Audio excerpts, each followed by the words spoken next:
So tell us a little bit about yourself. Oh, wow. Where to start? So I'm a distinguished professor of Earth and Planetary Sciences. I'm in the Earth Science Department. I arrived here, this is my 57th year of teaching. So I've been teaching oceanography for that whole time. I've now had about 17,000 students as a professor. From the early days of the campus to where we are today. So some huge changes in students and faculty and the size of the campus, politics. So it's been interesting kind of follow that, be part of that for over half a century. What are some of the classes that you've taught here at UCSC? So early on, I taught mostly classes around the ocean and marine geology, marine sediments, what's all the stuff building up on the seafloor, what does that tell us about the past history of the ocean. Oceanography is the standard sort of undergraduate class that has a couple hundred students that I've done since 1969. And because most students still need to take a couple of science classes, almost anybody that was on campus in the 70s and the 80s took that class. So it's fun for me to see how students have changed over time.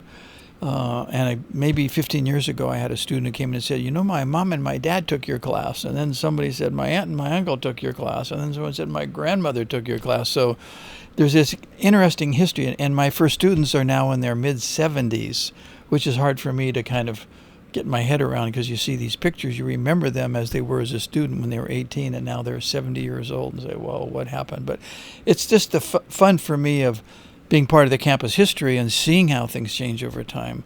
I mean, we didn't have environmental studies, for example. Now that's a really important major. We had the college system that all the faculty taught classes in the college and as well as their department. So a lot of changes. I'm now, it turns out, the longest serving faculty member on campus. So I'm looking at the others that have retired and said, why don't you retire? And I say, I have no interest in retiring. I really enjoy what I do. I still get excited when I walk into class every morning. So far, so good. Great to hear. What are some of the projects and publications you've worked on here at UCSC? So my research initially involved a lot of geologic hazards, and California gets hit frequently by earthquakes and floods and landslides and El Niños and fires. So that's one thing I originally concentrated on, and I just put out a book, California Catastrophes, the Natural Disaster History of the Golden State, which summarized those for the state. But for the last 30 years, I've been mainly working in the coastal zone, and so many of the world's big cities are on coast for some logical reasons. But it turns out sea level's rising, weather's getting more severe, and we have some major problems of how are we going to adapt to future sea level rise. So that's one of the things I've been working on more recently. Do we build more walls? Do we move people back? So those are what I'm mainly working on now. And it's a problem that's not going to go away anytime soon. Climate's going to continue to change. Ice is going to continue to melt. Sea level is going to rise, no matter what we do for a while. So really big social problems as well as just environmental issues that I find really kind of compelling to study because there's a human application to it. I think UCSC is a great place to get involved in those kinds of solutions. We're a pretty geologically active area, and some people keep track of time by birthdays and anniversaries. I keep track by geologic disasters. The 1989 earthquake, the 1983 El Nino, the 2023 storms, and it's a way to kind of keep time with the events of the world. I mean, I also keep track of my kids and my grandkids' birthdays, but that's a little different. Right. We're going to move on to part 2, where we talk about the campus. I think you mentioned a little bit about this earlier, but we could elaborate. But what is one thing about the student body that has remained consistent in all your years working here? Well, they're young, they're idealistic, they're bright. I think one big difference is back in the 60s and 70s, the students wanted to change the world. We had a lot of demonstrations, wars in Vietnam, demonstrations, and so forth and so on. I think today, particularly with the changes in sort of majors, we've now got computer engineering and genomics, so there's a lot more interest in sort of technology, the tech world, and what kind of jobs they will get. I think in the 60s and 70s, students were much less concerned about what their job was going to be, but about how they could change the world. Another huge change, and I see that because you're holding an iPhone, is when I arrived here in 1968, there was no computers, there was no smartphones, and people came to class with a notebook and a pencil, and they listened. And now people are on their computer, they're on their phone, and you can't tell whether they're listening or shopping for Christmas presents or texting or whatever. There was another big difference is that I think in those days, because there was far fewer diversions in terms of other things to do, like video games and all the other things, my classes were always pretty full. Today, I almost see it as maybe I'll go today to class, maybe I won't. Maybe a third of the people aren't there most of the time. And all of a sudden you give a midterm and the room's full. And I always welcome. I say, well, nice to see you guys. I don't know where you've been. But so there's a difference there. And I think there may be dedication to being in class. But we have Zoom. We have PowerPoints that are online. So there's some other options. But it is something that I wonder about. Are the students retaining as much? Are they as focused and all the grades seem to be the same. Well, we have grades now. That's a big difference. So people actually, we didn't have grades the first 20 years. It was pass-fail. So people did not argue about grades. And now people want to know, well, I got a B, but I really want an A. Can I do extra credit? And I say, I don't do extra credit. So that has definitely changed. That made Santa Cruz very distinct. We didn't have any intercollegiate sports, which was big at most schools. We didn't have any fraternities and sororities, which is big at a lot of schools. And we didn't have any grades. We had written evaluations. So you say, as much as you can about a student. So in small classes, maybe art studio classes or writing classes where you could get a lot of personal insight about a student. When you have a class of 250 people and you have 2 exams, it's really hard to write a written evaluation. You say, well, they were average. So we've migrated to grades over the years, in large part because we heard from graduate schools, medical schools, law school, that without a grade point average, your Santa Cruz students are at a disadvantage. We can't evaluate. And most faculty in other schools don't want to go through 30 written evaluations for every applicant for graduate school. So there's still a little bit of tension with the people who were in the 60s that said, well, that was the old way, we like to do it. Well, it's their kids now who are looking at their future. So, but that's been a big change, I think. What do you think has stayed the most consistent since the 60s when Santa Cruz first started? Well, I think we still attract at least a number of students who are distinct. They're not interested in a big urban campus like a Berkeley or a UCLA. There's something about the Santa Cruz environment, the redwoods, the natural nature of the landscape that I think attracts a certain kind of student. So there's a range, but I think we still see, the kind of outdoor type of student we still attracted to Santa Cruz rather than, say, a Santa Barbara or a San Diego campus. The percentages just changed from everybody looked like that. We looked like a hippie commune back in the 60s. When I walked into my first oceanography class of spring of 1969, it was in Teeman 3, the big classroom.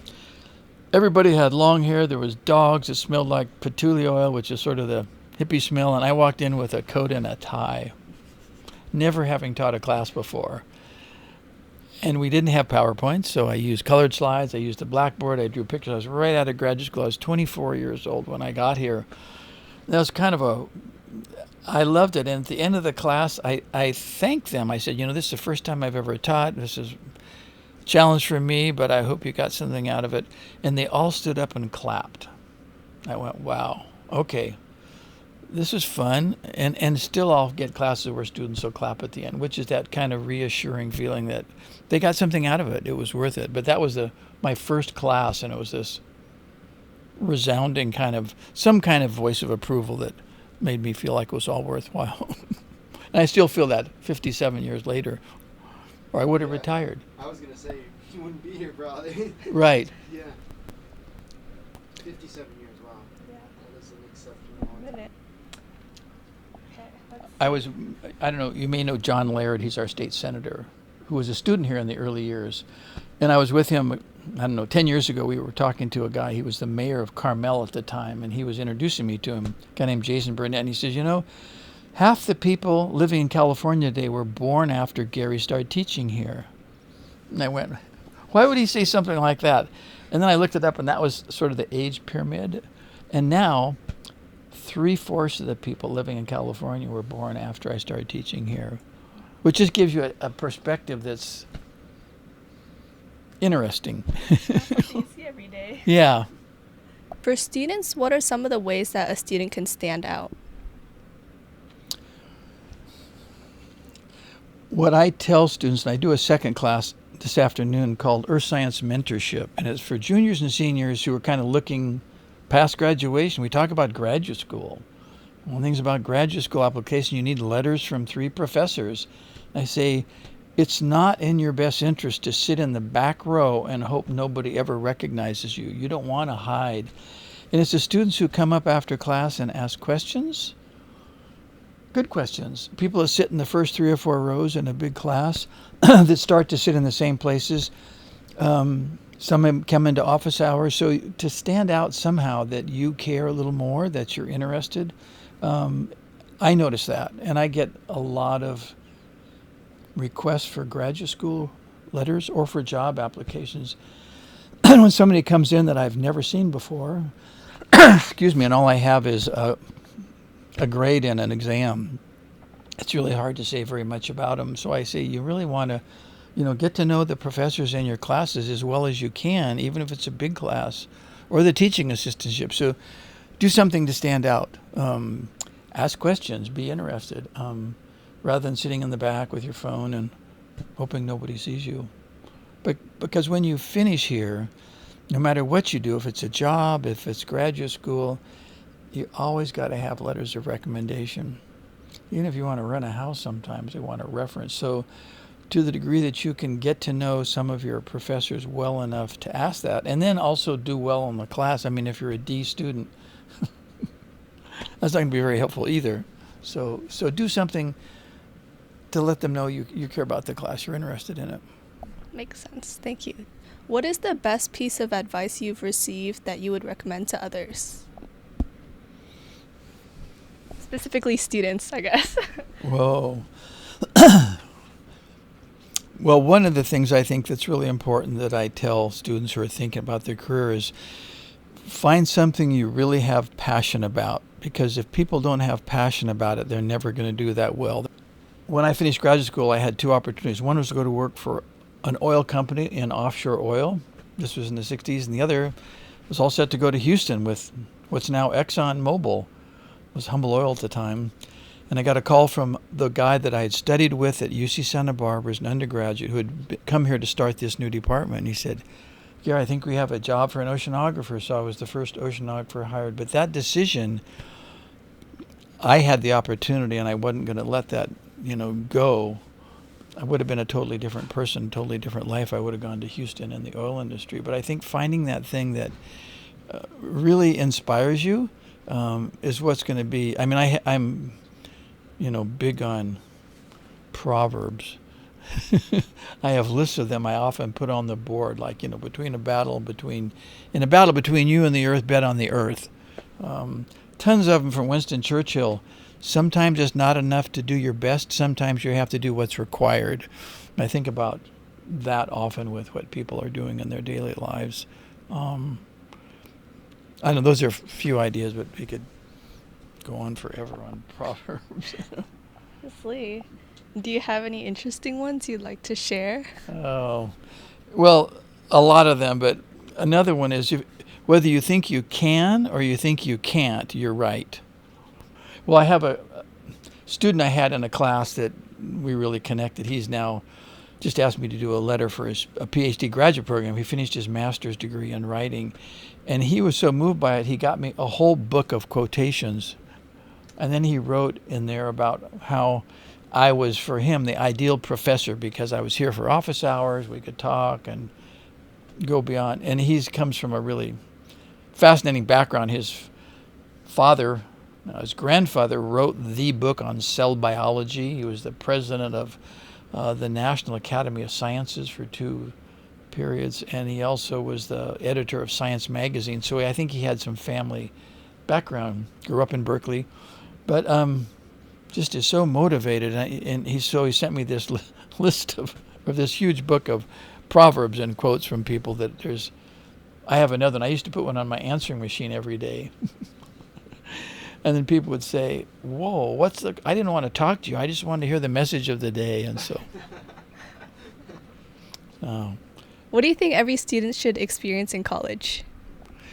wow, a lot of things. I think first it's time to try out different classes, different majors. And I don't know what percent of students end up in the discipline that they majored in, but people that graduate in computer engineering get a job the day they get out. People that graduated in, genomics or something about in healthcare, I think, get jobs. And our students in earth science do really well. So I think, again, finding what really inspires you, trying different classes so you're not just stuck in a groove. And two different students examples. In oceanography, again, it's a broad group of 200, 250 students who all kinds of majors, but they have to take 3 science classes. They didn't want to take calculus or chemistry or physics. They took oceanography, marine biology, and something else. So this student came in about the 3rd week of class a couple of years ago and said, I really like oceanography. I'd love to be an oceanographer, but I'm a sociology major. So she's in the 3rd week of her freshman year, and somehow she thought she had to get stuck with that for life. There's another student, the exact opposite, and you may know her name if I go on the story, but she also took oceanography. This was in 1973, and she was a language major. She wanted to travel the world. She loved languages, and she went and see her advisor, and he said, well, you have to take 3 science classes. And she said, I hate science. I don't want to take science. I said, well, that's the general education requirements, and there's a reason why you do that. You try arts and the sciences. And she said, okay, what am I going to take? She says, well, I teach a marine biology class, there's an astronomy class, and then there's this oceanography class taught by this new young instructor that's supposed to be good. It was my class. So she came in the class, and about the 2nd or 3rd week, she'd come into office hours and said, this stuff is kind of interesting. What do oceanographers do anyway? And so she remembers that I took a whole day and went out maps and samples and microscopes and photographs, and she got really excited. She changed her major to earth science. We don't have an ocean sciences undergraduate major. She went on to graduate school in oceanography and got a PhD. She went to work with NOAA, the National Oceanic and Atmospheric Administration. She was actually named, she's one of the first women that went down to the bottom of the Atlantic in a submersible. She was named chief scientist of NOAA by Clinton. She also was a pilot. She applied for the first group of women astronauts. She got accepted out of 5,000 women, the 6 that made it into the space shuttle program. She flew on 3 space shuttle missions. She was the first American woman to do what they call an extravehicular activity, a spacewalk, to help launch the Hubble telescope. In Obama's first administration, she was appointed the assistant administrator of NOAA, which is the National Oceanic and Atmospheric Administration. In his second term, she became the administrator of NOAA, the highest oceanographer in the country. She then retired, did a couple of other jobs, and then about 2020, she got a call from this guy who's a sort of a global explorer, very wealthy guy. He's climbed the highest peak on every continent. He skied to the North Pole and South Pole. Then he built this submersible, something like what James Cameron did, that went down to the bottom of look for the Titanic and so forth. And he asked her, he said, do you want to be the first woman to the deepest spot in the world ocean? And she said, sure. So she's now in her 70s. So they flew out to Guam, met this guy. They went down 37,000 feet. 7 miles, the deepest spot in the ocean, like 4 hours down, 4 hours back. So now she holds 3 Guinness Book of World Records. One is the first woman in the deepest spot in the ocean. Second is the only woman in the history of the planet to go to the bottom of the ocean and into space, and then what's called the most vertical woman because she's been down and up. And she started out as a language major, and that to me is an incredible inspiration for what I do every day, to kind of say, wow, even if you only got one of those in your lifetime, it'd be worth it. And below us is the atrium with the coffee machine and everything. That's the Kathy Sullivan Atrium, named after her.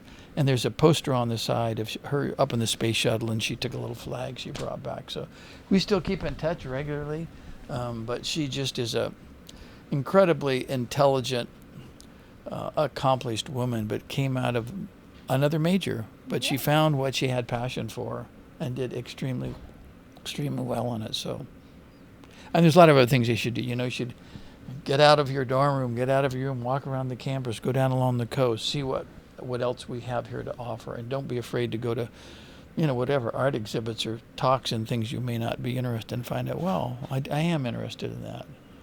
It's such a unique opportunity to have 4 years of your life to be exposed to everything you can get here versus how you could get a little myopic and just never get out of your room or never get off your computer and see the opportunities that surround you, as well as the people, the students who are all different and coming from different backgrounds that have different ideas. And don't be afraid to talk to your professors. Do you know of any campus urban legends in all of your time working here? Urban legends? Oh. Well, some things I hear about after I've been here for many years. I mean, we do have a lot of caves around the campus. And for a while, there was these people that were getting into the caves, particularly as you leave campus and go up Empire. There's Cave Gulch. And there's secrets about where they were and who knew about them. There was also, some have been closed. There was also a maze sort of down below or where 9 and 10 are that people would get trapped in there. They couldn't get out. It really did exist. And they had a little tower in the middle so you could get in and kind of figure out how to get out. I mean, those are two that come to mind, but because I'm not a student, I don't live on campus, I'm sure there's a lot of other stories about the early days and, what did happen or what didn't happen. Do you have a favorite song or movie at the moment? Oh, I'm probably much less musically focused than other people. There is one that I really like that was done in one of the foundation dinners down at the boardwalk. It was by Journey, Don't Stop Believing. Other people have done it, but I think for me it was just really powerful. And the words, Don't Stop Believing, which is having faith. And I think because I'm a teacher, because I am a father, I have 5 kids and I have 8 grandchildren, I feel this incredible obligation. I write in the front of my books, I promised all you guys to do everything I can to ensure you have a healthy earth and ocean to live in. So Don't Stop Believing is sort of gets me on that track. There is 2 movies recently that my wife and I saw. We don't watch a lot of movies, but it's the big guy, Dave, used to be a professional wrestler, and it's The Spy, and there's 2 different stories about him and this young girl that lives next door, and works for the CIA, and it's this story about he kind of trains her, and then they kind of, go through all the action and so forth. I forget his last name, but anyway, what? Is it Dave Bautista? Yeah, Dave Bautista, yeah. Do you have any pet peeves? Sorry to bring it up now. No, that's okay. I don't know whether I call them a peeve, but I have this motivation drive that's combined with a very positive outlook. I feel like I won the genetic lottery. I get up every morning really excited about every day. Very seldom do I get down and depressed. And I also feel that I should accomplish something every day. So I just finished my 14th book. whether it's the next lecture, I gave a lecture last night, I'm working on a state level committee and other things. So I just feel I want to use every day, every hour I have to sort of, I guess, ultimately make the world a better place, do what I can for my family and students and so forth. So I don't very often sit down and do nothing. My wife and I like to follow the Warriors, the Golden State Warriors and the 49ers, so we can sit down together and with a bowl of popcorn and have fun. But then I've been writing these newspaper columns for the local paper for 14 years. Every other Sunday I write a column on the ocean called Our Ocean Backyard. And at first I didn't think I could do that because, wow, this is for the, language for the regular person to read, and somebody's going to actually read these things. And then now I really look forward to it. I just finished my 430th column that's gone on for 16 years, and thinking about oceans and climate and resources and local history and all kinds of stuff. So it's not a pet peeve as much, I guess, as something that just motivates me. And when I see people that are depressed or whining about things, there used to be a sign on the door that says, no whining, do something about it. Don't sit back and kind of think the world's going to heck, because it can if enough good people don't do things. And there's going to be times it's going to be rougher, but things change. We evolve, hopefully, to a better place. Whereas I'm not going to live forever, but I feel like I still have a lot of good years ahead, and I'm focused on doing what I can every day, which is why this office is so full of stuff. I don't know, those are pet peeves. They're just things that motivate me.